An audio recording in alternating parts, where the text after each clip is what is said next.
the infants are observing every one of your moves, and they're downloading it for just what it is. No question, no coaching, watching you as a parent all of the time with their eyes and brains open to observe how you respond to the stimulus, what behavior you do, and they learn the stimulus response by just observation. No teaching, observation. And all of a sudden it says, my goodness, then you recognize that as you're walking around and talking and doing all these things, that this little infant that you think is like half the brain is only developing is like fully recording everything you're saying and doing. But you also know that. You know, when the word comes up, when those little swear words come out of your little baby's mouth, then you go, where'd you learn that? Well, obviously, from you. But you know what's more funny about it, if you think about it? When they use these curse words, they use them so appropriately.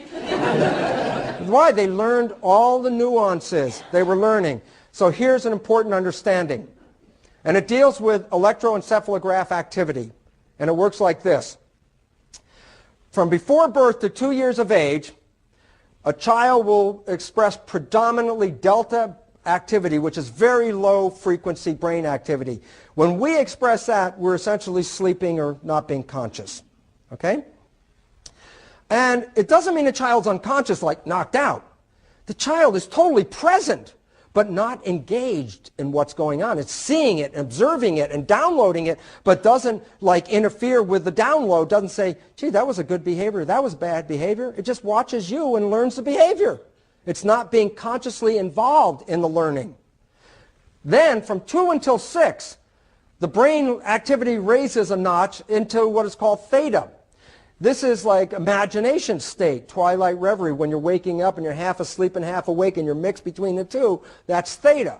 Theta for kids is the imagination period. From 2 to 6, that's where all the imaginary games and all the imaginary play is coming from. They're in this period. After 6, they start to express more predominantly alpha, which is consciousness. And by 12, they're beginning to express beta, which is active, focused consciousness. What's the relevance of this? The relevance is up till 6 years of age, they're in delta and theta. Delta and theta is called the hypnagogic state. If I want to hypnotize you, I have to drop you from alpha into delta and theta. Reason? I can download information without you being involved with it. That is what hypnosis is all about.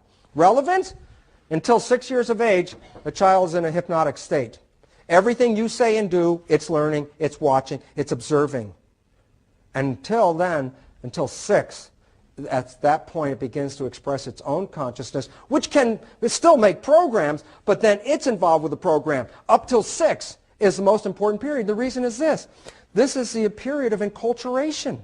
This is the period where the child has to learn all of the details about language and movement and how to integrate into society. This is the developmental period of learning how to be a part of a community.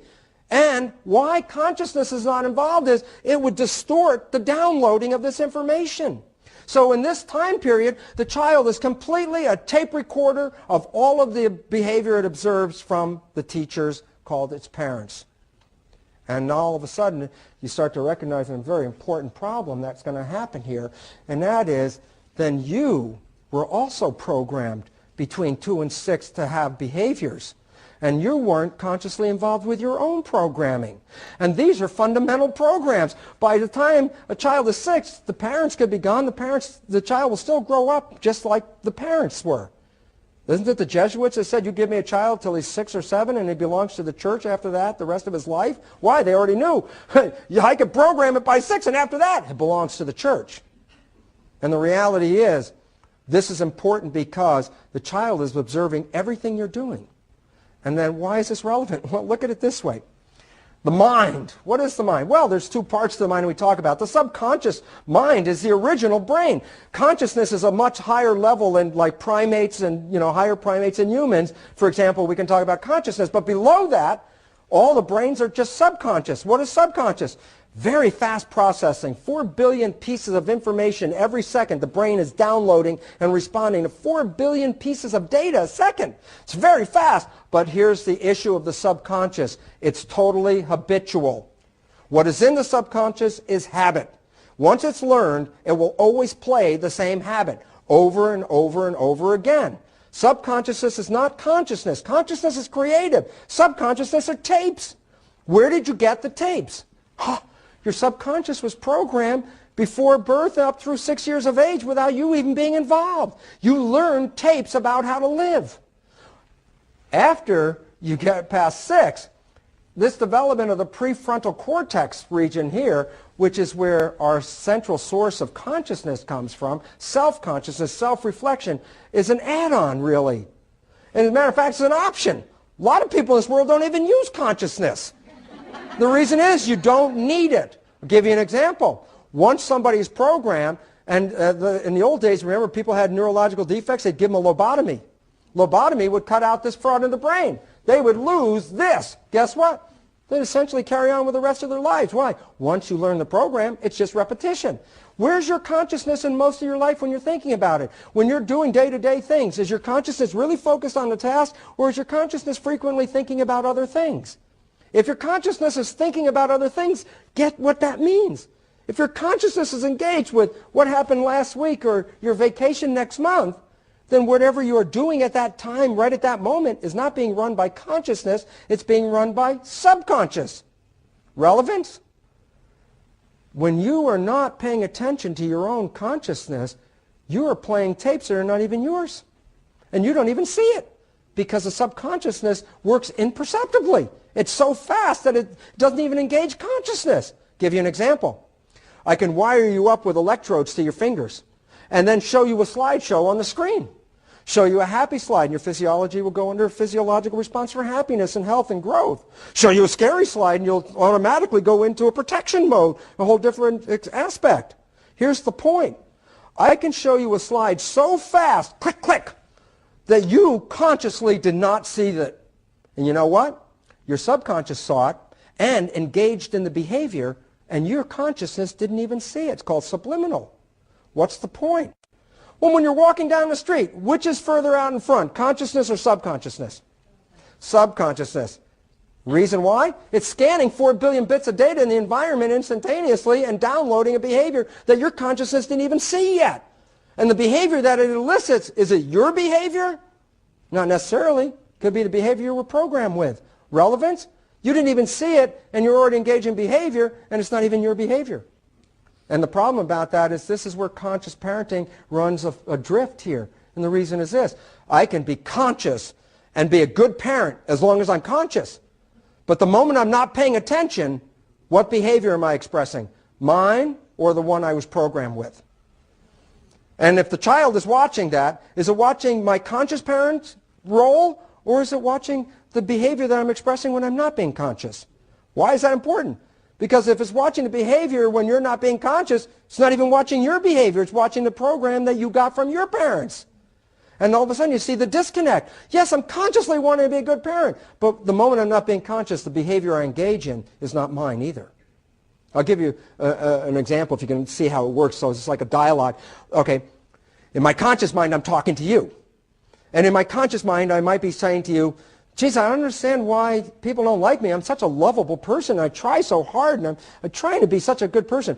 And then while I'm talking to you and giving you this story, someone yanks on my shirt back here, right? And this is my behavior. Watch. And I don't know why people don't like, damn it, don't yank on my shirt when I'm talking to these people. Hi. I don't know why people don't like me. And the reason is you don't see that behavior. This behavior that happened back here was not visible. It was a tape. It played. It was a stimulus response. It had no engagement of consciousness. You don't need consciousness. All you need are the stimuli. Relevance about being a conscious parent, then, is to recognize we must really go back and look at our own behaviors, because our own behaviors might not be reflecting what we consciously would like them to be. And, interestingly enough, these are self-sabotaging. The reason is this. The central voice controls the cells. The central voice. But if the central voice is a tape from somebody else, then you're being controlled by somebody else's opinion. And the cells cannot override the central voice. It's not in the program. Relevance?